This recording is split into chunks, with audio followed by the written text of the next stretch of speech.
जय हिंद साथियों, स्वागत है आपका self study classes with Sumit Jain YouTube channel में। दोस्तों, पर्यावरण की क्लास स्टार्ट हो चुकी है, तो सभी लोग लाइव आ जाएं और वीडियो को सभी लोग लाइक जरूर करेंगे। और पर्यावरण के कुछ जो महत्वपूर्ण प्रश्न होते हैं उन प्रश्नों पर हम रोज चर्चा करते हैं। आज भी ऐसे ही महत्वपूर्ण प्रश्नों पर चर्चा करेंगे जो कि MP TET, UP TET, CTET सभी एग्जामों के लिए बहुत ही महत्वपूर्ण है। ठीक है, जो भी साथी वर्ग तीन व्हाट्सएप ग्रुप से नहीं जुड़े हैं वो व्हाट्सएप ग्रुप से अवश्य जुड़ जाएं।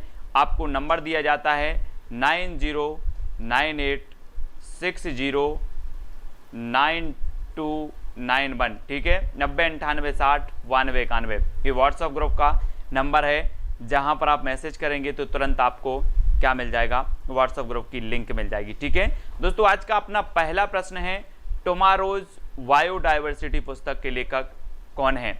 अब चार विकल्प हमारे सामने हैं। पहला है डॉक्टर एम.एस. स्वामीनाथन साहब, दूसरा डॉक्टर अनिल अग्रवाल, तीसरा है वंदना सिवा और चौथा है डॉक्टर जी.सी. पांडे। तो इन चार में से हमें कमेंट लिखना है टुमारोज बायोडायवर्सिटी पुस्तक के लेखक जो हैं वो कौन है। तब आपका बिल्कुल सही आंसर होगा कि टुमारोज, यानी कि टुमारो हमें वंदना करना है किसकी, शिव की। टुमारो हमें वंदना करना है शिव की, तो टुमारो से हो जाएगा टुमारोज, है ना, और वंदना करना है शिव की, तो वंदना शिवा, यानी सी नंबर आपका बिल्कुल सही हो जाएगा। ठीक है, निम्न में से कौन सा बायोडीजल पौधा है, यानी कि विकल्प नंबर जो आपका 2 है वो यहाँ पर बताना है, और आपका बिल्कुल सही आंसर क्या हो जाएगा, बायोडीजल। जी हाँ दोस्तों, और आपको पता होगा कि डीजल क्या है। डीजल तो रत्न के समान है दोस्तों, काय के समान है, रत्न के समान है डीजल। तो बायोडीजल पौधा कौन होगा, रत्न के समान है तो रतनजोत, यानी कि विकल्प नंबर 2 का आपका उत्तर क्या हो जाएगा, सी। अब याद रख लेना कि डीजल कैसा है, रत्न के समान है, तो रतनजोत, सी नंबर आपका बिल्कुल सही होगा। अगला क्वेश्चन आपको बताना है बायोडायवर्सिटी इन इंडिया के लेखक कौन है। बहुत ही बढ़िया प्रश्न है, चार विकल्प में से हमें चयन करना है और राइट आंसर क्या हो जाएगा, बायोडायवर्सिटी इन इंडिया, इसके लेखक बताना है। और आपका बिल्कुल सही आंसर क्या हो जाएगा दोस्तों, ये हैं बायोडायवर्सिटी इन इंडिया के लेखक टी पुलैया। कौन है, टी पुलैया, यानी कि आपका जो डी नंबर है वो बिल्कुल सही है। ठीक है, पुलैया, पुलैया से बनेगा आपका लैया, और लैया लेने हमें कहाँ जाना है, सिटी जाना है, सिटी, डाइवर्सिटी, बायो डाइवर्सिटी, लैया लेने सिटी जाना है, तो डी नंबर आपका बिल्कुल सही हो जाएगी। ठीक है, डी नंबर। देश का पहला बायोडीजल संयंत्र कहाँ लगाया गया, देश का पहला बायोडीजल बताना है, ये कहाँ पर लगाया गया। चार विकल्प भी हमारे सामने मौजूद हैं, और चार में से आपका बिल्कुल सही आंसर क्या होगा दोस्तों, बायोडीजल संयंत्र लगाया गया, और पहला लगाया गया। तो आप लोग क्या करेंगे, लाड़ू जरूर बांटेंगे। क्या बांटेंगे, लाड़ू, लाड़ू बांटेंगे। तो पहला बायोडीजल संयंत्र कहाँ लगाया जाएगा दोस्तों, कहाँ पर, तमिलनाडु में। तमिलनाडु, यानी कि जो डी नंबर है वो बिल्कुल सही हो जाएगा। ठीक है, अब लाड़ू जरूर बांटना है। पहला बायोडीजल संयंत्र लगाया गया, कहाँ लगाया गया, तमिलनाडु, है ना, डी नंबर बिल्कुल सही है। वर्तमान में उत्तर प्रदेश में कुल वनावरण एवं वृक्षावरण प्रतिशत है मात्र कितना है, उत्तर प्रदेश में बता दो, उत्तर प्रदेश में कितना है। तो 5 का उत्तर होगा दोस्तों 9.18% है उत्तर प्रदेश में। कितना है, डी नंबर यहाँ पर आपका सही हो जाएगा, डी नंबर। ठीक है, डी नंबर याद कर लेना। अगला क्वेश्चन देख लेते हैं। अगला जो अपना क्वेश्चन है दोस्तों वो क्या है, यहाँ पर देखो, ग्रीन पीस इंटरनेशनल का मुख्यालय अवस्थित है, तो कहाँ पर अवस्थित है। ग्रीन पीस इंटरनेशनल का मुख्यालय बताना है, एम्स्टर्डम में, ओटावा में, कैनबरा या फिर नागासाकी में। तो कहाँ पर है, प्रश्न क्रमांक 6 का आंसर बताना है। और ग्रीन पीस तो ये कहाँ पर है दोस्तों,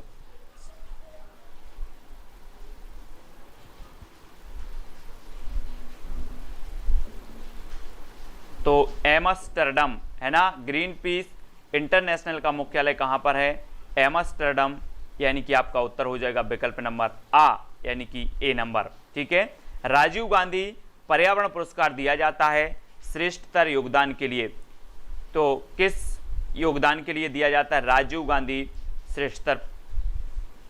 गांधी पर्यावरण पुरस्कार? तो वनारोपण एवं प्रतिभूमि संरक्षण के लिए, स्वच्छ प्रौद्योगिकी एवं विकास के लिए, वन्यजीव संरक्षण के लिए, या फिर पर्यावरण पर हिंदी पुस्तकांकों के लिए? किसके लिए दिया जाता है राजीव गांधी पर्यावरण पुरस्कार?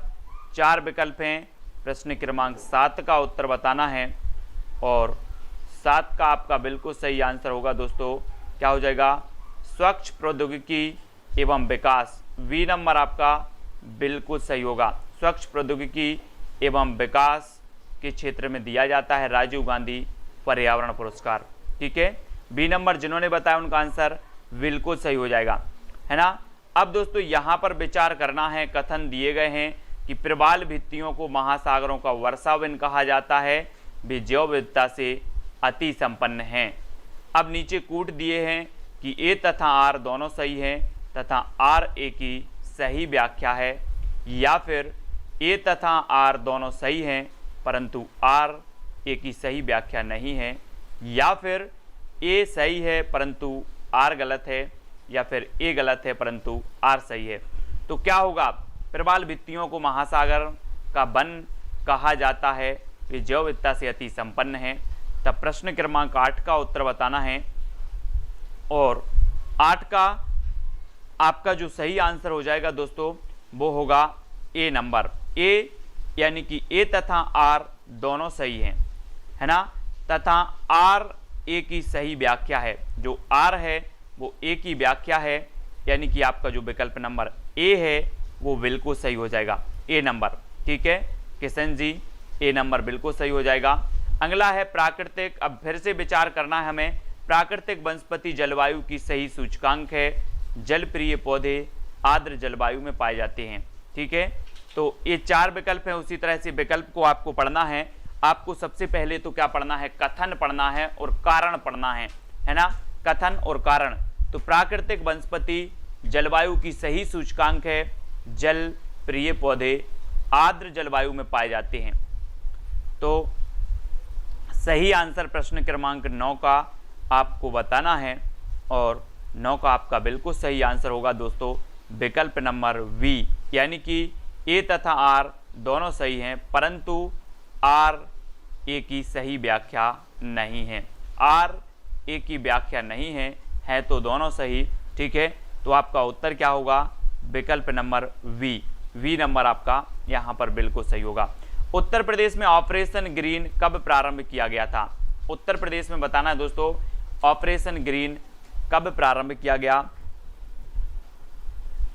और प्रश्न क्रमांक 10 का आंसर बताना है और आपका यहाँ पर बिल्कुल सही आंसर होगा 1 जुलाई 2001 को। कब किया गया? 1 जुलाई 2001 को ऑपरेशन ग्रीन प्रारंभ किया गया था। कहाँ पर? यूपी में। यूपी यानी कि ए नंबर। विश्व के किस देश में संरक्षित भूमि का सर्वोत्तम तंत्र है? तो किस देश में है? चाइना में, इंडोनेशिया में, या फिर भारत या स्विट्जरलैंड में? तो विश्व के किस देश में संरक्षित भूमि का सर्वोत्तम तंत्र है? प्रश्न क्रमांक 11 का आंसर बताना है। किस देश में है? विश्व के किस देश में संरक्षित भूमि का सर्वोत्तम तंत्र है? तो आपका बिल्कुल सही आंसर होगा दोस्तों भारत में। कहाँ पर है? भारत, यानी कि जो ए नंबर है वो बिल्कुल सही हो जाएगा। ठीक है, संरक्षित भूमि का सर्वोत्तम तंत्र कहाँ पर है? तो भारत में है, सी नंबर, है ना। भारत में सबसे पहले जैव मंडलीय आरक्षित क्षेत्र कहाँ स्थापित हुआ? जैव मंडलीय आरक्षित क्षेत्र बताना है। ग्रेट निकोबार में, मन्नार की खाड़ी में, नीलगिरी या फिर नंदा देवी में? तो कहाँ पर आरक्षित क्षेत्र स्थापित किया गया? भारत का प्रथम। और प्रश्न क्रमांक 12 का आपका बिल्कुल सही आंसर क्या हो जाएगा दोस्तों? कहाँ पर किया गया? नीलगिरी। नीलगिरी यानी कि आपका जो विकल्प नंबर वी है, वी नंबर, वो बिल्कुल सही हो जाएगा। ठीक है, प्रथम जैव मंडलीय आरक्षित क्षेत्र कौन सा है आपसे पूछा जाएगा तो आपको बताना है कौन सा है। नीलगिरी यानी बी नंबर आपका बिल्कुल सही होगा, बी नंबर। ठीक है, दंडकारण्य प्रदेश स्थित है, तो ये कहाँ पर स्थित है? आंध्र प्रदेश में, उड़ीसा में, मध्य प्रदेश या फिर छत्तीसगढ़ में। तो दंडकारण्य प्रदेश बताना है प्रश्न क्रमांक 13 का आंसर, और 13 का आपका बिल्कुल सही आंसर क्या होगा? कहां पर स्थित है दंडकारण्य?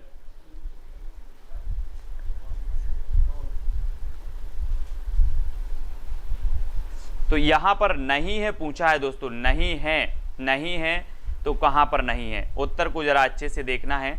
ठीक है, कहां पर नहीं है? दंडकारण्य प्रदेश स्थित नहीं है, तो कहां नहीं है ये बताना है। नहीं है पूछा है, तब आपका बिल्कुल सही आंसर होगा, क्या होगा?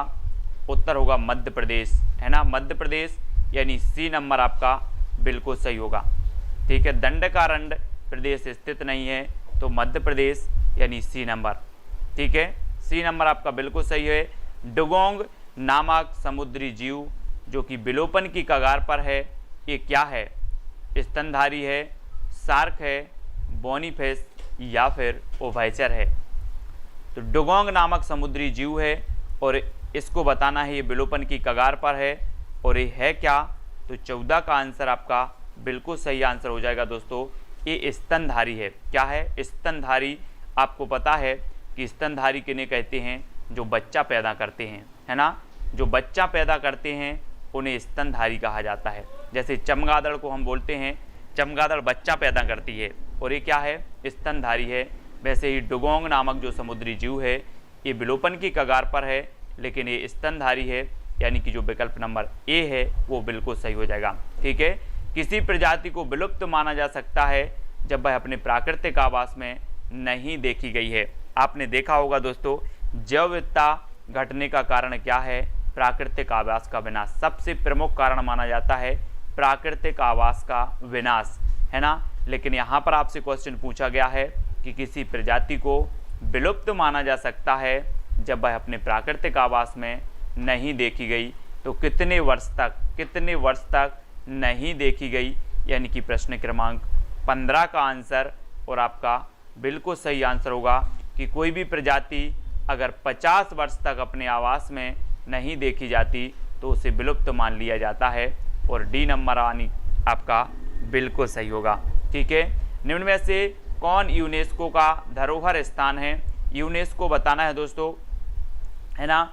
यूनेस्को का मुख्यालय है दोस्तों आपका कहाँ पर? पेरिस में, है ना, यूनेस्को का मुख्यालय, और यूनिसेफ का न्यूयॉर्क में। ठीक है, और यूनेस्को का धरोहर स्थान है तो कौन सा है? केरल का पश्चिजल, कार्बेट राष्ट्रीय उद्यान, चिल्का झील या फिर केवलादेव राष्ट्रीय उद्यान? तो कौन सा है? यूनेस्को का धरोहर स्थान बताना है, और प्रश्न क्रमांक आपका 16 का बिल्कुल सही आंसर होगा डी, यानी कि केवलादेव राष्ट्रीय उद्यान, जो कि कहाँ पर है? ये दोस्तों राजस्थान में है। ठीक है, केवलादेव राष्ट्रीय उद्यान, और यूनेस्को धरोहर सूची में है, और ये आर्द्र भूमि के रूप में संरक्षित भी है, आर्द्र भूमि के रूप में केवलादेव राष्ट्रीय उद्यान। लिविंग प्लेनेट सूचकांक क्या है दोस्तों? लिविंग प्लेनेट सूचकांक बताना है विश्व के संकटग्रस्त प्राणियों तथा वृक्षों की स्थिति का सूचक, परम दुर्लभ पौध प्रजातियों का सूचक, जैव विविधता की स्थिति का सूचक, या फिर उपर्युक्त में से कोई नहीं? तो प्रश्न क्रमांक 17 का आपका बिल्कुल सही आंसर होगा दोस्तों कि लिविंग प्लेनेट जो है 17 का आंसर आपका होगा उपर्युक्त में से कोई नहीं, इनमें से कोई नहीं है लिविंग प्लेनेट, यानी कि 17 नंबर का आपका डी नंबर बिल्कुल सही हो जाएगा। ठीक है, डी नंबर आपका सही हो जाएगा। अगला क्वेश्चन देखना है दोस्तों यहाँ पर हमें, और अगला क्वेश्चन आपका होगा, क्या होगा? निम्नलिखित में से कौन सा स्थान भारत में अब तक स्थापित जैवमंडल आरक्षित स्थानों में हैं? तो कौन सा है? नंदा देवी, नौक्रेक, ग्रेट निकोबार या फिर उपर्युक्त सभी? तब 18 का आंसर बताना है, और 18 का उत्तर क्या हो जाएगा? कौन सा स्थान है जो भारत में अब तक स्थापित जितने भी जैवमंडल क्षेत्र हैं, जैवमंडल आरक्षित क्षेत्र हैं, उनमें से शामिल हैं? तो आपका प्रश्न क्रमांक 18 का उत्तर बताना है किशन जी, बाद में देख लेना, कोई बात नहीं, श्री कृष्ण जी। ठीक है, और शुभम जी, हमें बताना है कि कौन सा स्थान है भारत में जो अब तक स्थापित जैव मंडल आरक्षित स्थानों में है। और 18 का आपका जो बिल्कुल सही आंसर होगा वो होगा नंदा देवी है, नौकरेक, ग्रेट निकोबार और उपर्युक्त सभी, यानी कि डी नंबर जो है आपका बिल्कुल सही हो जाएगा। ठीक है, निम्न में से कौन से कथन सही हैं? सही कथन बताना है, उत्पादकता एवं जैव विविधता में विरोधानुपात है, व्यापारिक कृषि उत्पादकता अधिक तथा जैव विविधता कम होती है, संकर फसलों एवं पशुओं के विकास से जैव विविधता में उत्तरोत्तर वृद्धि हो रही है, या फिर घड़ियाल लिंग निर्धारण में तापमान वृद्धि से व्यवधान उत्पन्न होता है। तो कथन सही है बताना है, नीचे आपके कूट दिए हैं, विकल्प दिए हैं 1 2 है ना, या फिर 1 4 1 2 4 या फिर 3 4। कौन से कथन हैं जो आपको सही लगते हैं, है ना, और सही हैं? तो प्रश्न क्रमांक 19 और 19 का आपका बिल्कुल सही आंसर होगा दोस्तों, क्या हो जाएगा? विकल्प नंबर डी, यानी कि संकर फसलों एवं पशुओं के विकास से जैव विविधता में उत्तरोत्तर वृद्धि हो रही है, घड़ियाल के लिंग निर्धारण में तापमान वृद्धि से व्यवधान उत्पन्न होता है। ठीक है, तो आपका जो 3 और 4 है वो उपयुक्त और सही कथन माने जाएंगे, और डी नंबर जिन्होंने भी बताया उनका आंसर बिल्कुल सही है। ठीक है, अगला आपको बताना है अधोलिखित में से कौन सा सही नहीं है। कौन सा सही नहीं है?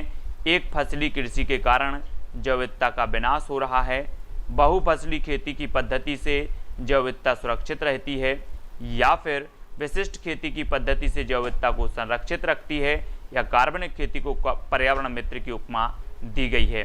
तो 4 विकल्प में से हमें चयन करना है कि कौन सा सही नहीं है। नहीं है बताना है 20 का उत्तर आराम से, है ना। और दोपहर 2:30 बजे आपकी पर्यावरण पेडागोजी की क्लास हो रही है। पेडागोजी की क्लास आप मिस नहीं करना, बहुत ही बढ़िया प्रश्न लेकर के आते हैं। 20 का आंसर और 20 का आपका बिल्कुल सही आंसर होगा दोस्तों सी। सी यानी कि विशिष्ट खेती की पद्धति जैव विविधता को संरक्षित रखती है, यानी सी नंबर ये आपका क्या हो जाएगा? ये सही नहीं है। एक फसली कृषि के कारण जैव विविधता का विनाश हो रहा है, बहुफसली खेती की पद्धति जैव विविधता सुरक्षित रहती है, कार्बनिक खेती को पर्यावरण मित्र की उपमा भी दी गई, यानी कि आपका उत्तर होगा विकल्प नंबर सी। ठीक है, सी नंबर आपका बिल्कुल सही हो जाएगा। नवीन विकसित विज्ञान, नवीन विकसित विज्ञान, ठीक है, कि कौन सी शाखा जैव विविधता के लिए खतरे की घंटी है? तो कौन सी शाखा है? नैनो तकनीक, दूरसंचार तकनीक, रेडियोलॉजी या फिर जैव प्रौद्योगिकी। तो कौन सी है? नहीं, इंग्लिश नहीं पढ़ाते चंद्रपाल सिंह जी, है ना। बाल विकास आज नहीं हुआ। नवीन विकसित विज्ञान की कौन सी शाखा जैव विविधता के लिए खतरे की घंटी है? तो कौन सी शाखा है? प्रश्न क्रमांक 21 का आंसर बताना है, और 21 का आपका बिल्कुल सही आंसर होगा डी, यानी कि जैव प्रौद्योगिकी, है ना। जैव विविधता के खतरे की घंटी है तो वो है जैव प्रौद्योगिकी, यानी डी नंबर आपका बिल्कुल सही हो जाएगा। ठीक है, डी नंबर, डी नंबर आपका जैव प्रौद्योगिकी बिल्कुल सही हो जाएगा। भूतल पर सर्वाधिक किस संघ के सदस्य पाए जाते हैं? किस संघ के सदस्य पाए जाते हैं ये हमें बताना है, तब आपका राइट आंसर क्या हो जाएगा?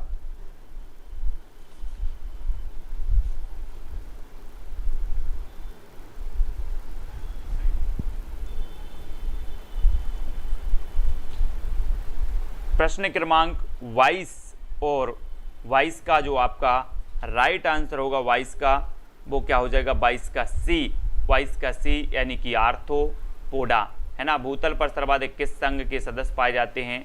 तो आर्थ्रोपोडा, यानी कि आपका सी नंबर बिल्कुल सही हो जाएगा। राजीव गांधी राष्ट्रीय उद्यान अवस्थित है, तो कहाँ पर अवस्थित है? राजीव गांधी राष्ट्रीय उद्यान कहाँ पर अवस्थित है?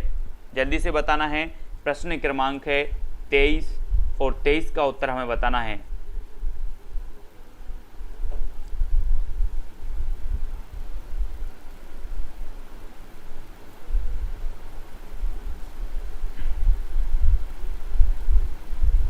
है ना, और 23 इसका आंसर होगा कर्नाटक। कर्नाटक यानी बी नंबर आपका बिल्कुल, राजीव गांधी राष्ट्रीय उद्यान अवस्थित है तो कर्नाटक में है, बी नंबर सही हो जाएगा। सागर तली पर पाए जाने वाले पादपों तथा प्राणियों को किस नाम से जाना जाता है, आपको बताना है। जल्दी से बताएं, 4 विकल्प हैं, बेंथम के नाम से, नेक्टन के नाम से, नेक्टर या फिर प्लैंकटन के नाम से, किस नाम से जाने जाते हैं। और दोस्तों आपका प्राथमिक का लेवल क्या है ये तो बताओ। परीक्षा हो रही है, आपसे कह दिया गया है कि आपको पर्यावरण पढ़ना है, और पर्यावरण पढ़ना है तो पर्यावरण से संबंधित जितनी भी चीज़ें आएंगी आपको पढ़ना पड़ेगा। ये बिल्कुल भी डिस्कशन नहीं है कि प्राथमिक में ये नहीं पूछा जाएगा और वो नहीं पूछा जाएगा, है ना। इसलिए सब कुछ पढ़ना है, और बहुत सारी चीज़ें तो सरल वाली चीज़ें तो मैंने बहुत पढ़ा दी हैं, आप पिछले वीडियो देख लेना। लगभग पर्यावरण के 300 से 400 वीडियो मैंने डाले हैं। जिसको सरल पढ़ना है वो सरल वाले वीडियो, पहले वाले वीडियो देख लेना, ठीक है। और यहाँ पर 24 का आंसर है वो क्या हो जाएगा, ए नंबर, बेंथम। ए नंबर आपका यहाँ पर बिल्कुल सही हो जाएगा, ठीक है। ए नंबर याद रखना। और दोस्तों देख लेते हैं अगले कुछ महत्वपूर्ण जो अपने प्रश्न हैं उनको।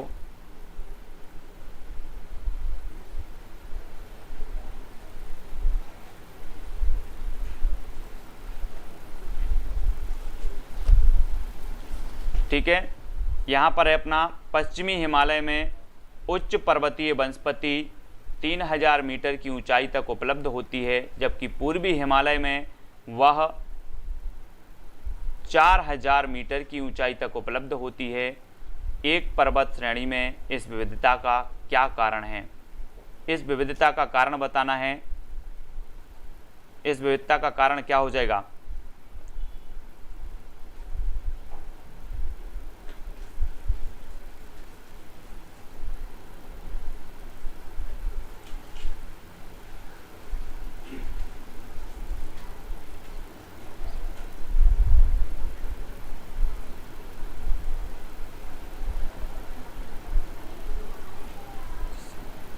तो प्रश्न क्रमांक 25 का उत्तर बताना है।